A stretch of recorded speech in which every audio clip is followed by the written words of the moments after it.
എനിക്ക് ദേവര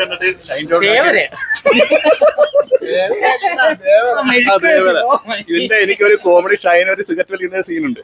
അതായത് നല്ല ആക്ഷനായിട്ട് ഒരു സംഭവം നടന്നോണ്ടിരിക്കുക. അതിന്റെ ഇടയ്ക്ക് കോമഡി ആയിട്ട് സിഗരറ്റ് വലിച്ചിട്ട് മറ്റേ തൂക്കിയെടുത്തോണ്ടിരിക്കുന്ന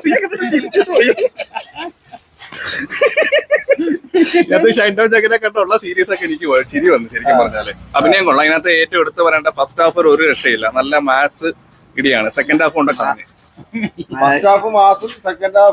ചെറിയ ഒരു എന്താ പറയുക ലാഗ് പോലെ തോന്നി. സെക്കൻഡ് ഹാഫ് ത്രില്ലറാണ്, ആക്ഷനൊക്കെ ആണ്, കുഴപ്പമില്ല. പക്ഷെ എനിക്ക് അതിനകത്ത് ചിരിക്കാൻ വയ്യ. ഷൈൻ ടോം ചാക്കോനെ കണ്ട് സീരിയസ് ആയിട്ട് അവന്മാരെന്തുവാണ് കടലിലെ സാധനങ്ങൾ കളിച്ചോണ്ടിരിക്കുകയാണ്, അതിന്റെ സിഗരറ്റ് വലിച്ചോണ്ടിരിക്കുന്നത്. സിഗരറ്റ് വലിച്ചോണ്ടിരിക്കുന്നത് അവരെ അത് തൂക്കിയെടുത്തോണ്ട് കൊടുത്ത്